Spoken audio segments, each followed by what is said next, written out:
thank you ever so much for inviting me to speak at this really wonderful and inspiring meeting. Actually, I've thoroughly enjoyed the morning as it runs on into the afternoon now.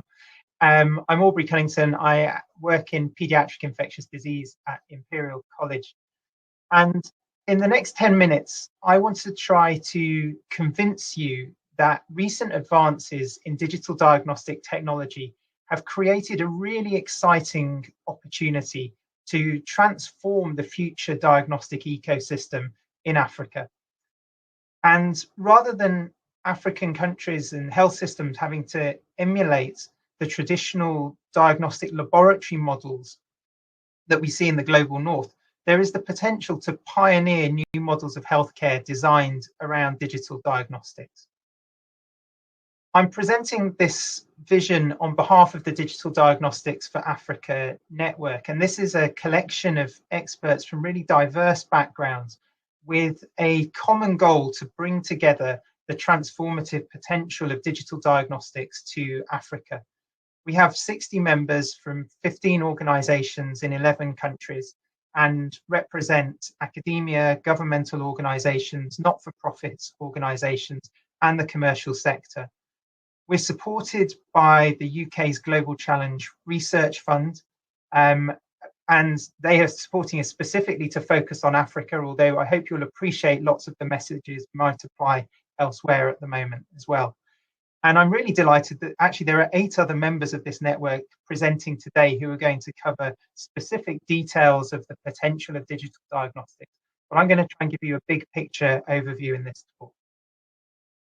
So what are we talking about when we say a digital diagnostic? So we're talking about something which really bring the capacity of a diagnostic lab to the point of care, to the patient, all contained in a small device. So a small electronic device, which you can put a sample into, which has integrated sample processing, which has a variety of methods for analyte detection, which will often involve a lab-on-chip technology. These analytes are then compiled into an analysis of results, which may be integrated across multiple different analytes. There may be a step of interpretation, which can provide decision support. And then there will be an answer coming out of this device, either directly on the device or through some other user interface. And it would have the ability to transfer data as well. So do we think that digital diagnostics are fit for purpose? Are we reassured?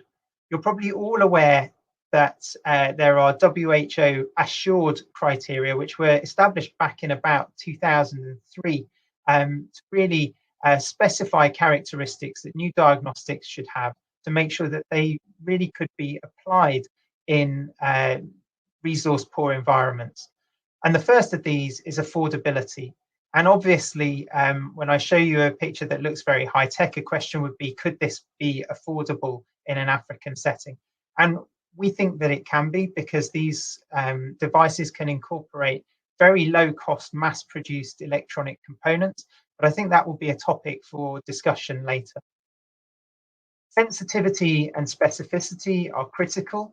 And these devices are sort of showing that they can combine the diagnostic accuracy and precision of a benchtop molecular diagnostic analyzer into a handheld portable device.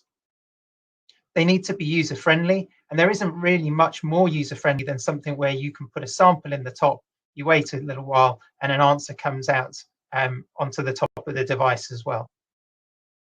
Rapid and robust is another set of criteria, and you heard earlier in the previous session from Kenny about a malaria lab-on-chip diagnostic, which can give results in about 15 minutes. And the platform in which these are enclosed is a small, pretty robust box which can tolerate temperature fluctuations being rained on or being dropped. Equipment free means that it shouldn't need any additional equipment outside, and so hopefully a sample can go directly in without requiring pre-preparation, without pipettes, etc. And if it's small and in the way we envisage, then it's deliverable to end users. More recently, a couple of additional criteria have been added to the assured criteria, which bring us into the 21st century properly. So real-time connectivity is very important. And I think that's the way of the future, allowing data transfer and ease of specimen collection. So rather than having to draw venous blood, can we use capillary blood? Can we use saliva samples? And there are precedents for all of these in digital diagnostic platforms to date. What about the diagnostic capabilities that we could cram into a device like this? Well, I think these are really exciting. So we can have sensitive detection of nucleic acids, first of all. And those nucleic acids could enable pathogen detection. They could enable detection of resistance mutations in the pathogen, and that's been talked about earlier in the day for malaria parasites, but it could similarly be for antimicrobial resistance for bacteria. They could detect host genetic polymorphisms. So this could address the problem that Prudence raised in her talk about G6PD deficiency. We could detect the genetic mutations that underlie that, and that would allow you to tailor the treatment of a patient at the same time as you detect the pathogen that they've got. And I think a really exciting development with nucleic acid detection is that the RNA host response can be used as a way of improving on current gold standards of making a diagnosis of infection. And Massini Kaforo is going to talk to you more about that later in this session. There's also proof of principle that you could detect proteins on this sort of lab-on-chip device. That could be antibody or antigen, and small molecules and drugs could be detected in the same way. And we don't have to limit it to diagnosis. It could be that there are biomarkers of severity that we detect as well. These detections in a digital format are fully quantitative, and that can be really important for determining whether a pathogen is causing the disease or may just be carried. Multiplexing allows you to combine different detections of pathogens in a syndromic panel, for example, or pathogen with severity biomarkers, which could guide your earliest steps of management in the community. These tests can be modular, so you might envisage putting in different cartridges into a device, which would allow you sequentially to detect different pathogens based and might be integrated with one another based on the result of the first one. You might put in a different cartridge for the second test. And they could have flexible operating modes. So you might want extremely sensitive detection of a pathogen if you're doing surveillance in order to know if it's in the community at all. For example, if you were considering trying to detect where there's asymptomatic carriage of malaria parasites, you might flip it into a different mode for clinic mode, where you don't want to detect parasites below a certain limit because they're probably not causing malaria as a disease. And the results could be transmitted in a flexible format, perhaps dictated by who's using it. A community healthcare worker might require a different result format to a clinician in a better resourced hospital. And of course, decision support can be incorporated in this. You might not even want to give anyone a result at all. You might just tell them an action to take based on a result. So we envisage a lot being crammed inside this little box. And when you think about then having it connected to an interface, which might just be as simple as a smartphone, you could use it for diagnosis, severity, and decision support. And of course, if you have it connected to a smartphone, then you've got the opportunity for data transfer in all sorts of different directions. So real-time connectivity gives you real-time data. And the data that goes out could be used for personal health records. It could be used for real-time disease surveillance with geolocation. It could be used for something like quality control.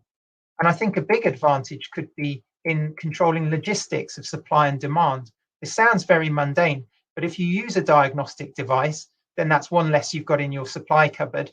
So then you need to be resupplied with an equivalent number to the number that you're using. If data is being sent out each time a device is used, you know exactly how many you'll need to resupply, and you can start forecasting that. Similarly, if you know you've detected malaria parasites and you're going to treat for malaria, then you know you're going to need to resupply anti-malarial drugs and other medical supplies that might go with that. And you might even link it to funding for healthcare once you've got the real-time data collection. You can also have envisaged data going into the device. So this could be to optimize its performance locally. To use the malaria example again, you might want to set different thresholds depending on the local transmission intensity. You can have personalized interpretation of results.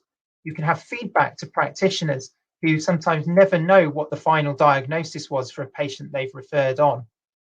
And you could use it in pragmatic clinical trials. So, for example, the device could be your means through which you have randomization of patients to different treatment arms. So what impact could this have on healthcare and healthcare systems? Well, we could take high quality diagnosis to the point of need. I think that's the really key thing. So this brings it to the accessibility of everyone and heading towards that goal of universal health coverage. It helps us to achieve personalized or precision medicine. This is the right treatment at the right time for the right person.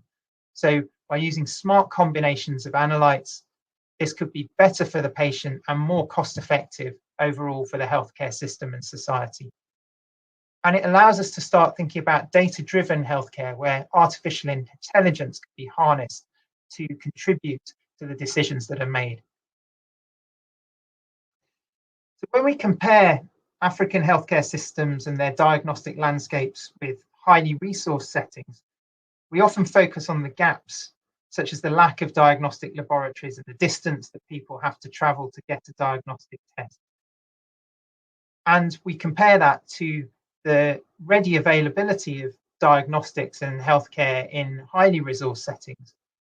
But actually, we need to ask the question, do African countries need to try and emulate that diagnostic system in the highly resourced settings? Or could they have the opportunity to build their own route to the future of diagnostics? And digital diagnostics, I think, allow an opportunity to leapfrog over the need for building all the infrastructure that has to accompany having high quality diagnostic labs close to the patient. And we can bring it all closer to the point of need. So those diagnostic gaps become opportunities. And we think there is an opportunity for African healthcare systems to pioneer new models of care around these evolving digital diagnostics. Perhaps doing this ahead of highly resourced countries where the complexity of their diagnostic infrastructure already makes it more difficult to introduce these novel solutions. And this would parallel the rapid digital transformation that is happening already in African economies and capitalize on the value of data, but ultimately enable universal health coverage and healthy lives and well-being for all people at all ages. So thank you for letting me present this. And if you want to learn more about our work, please visit our website.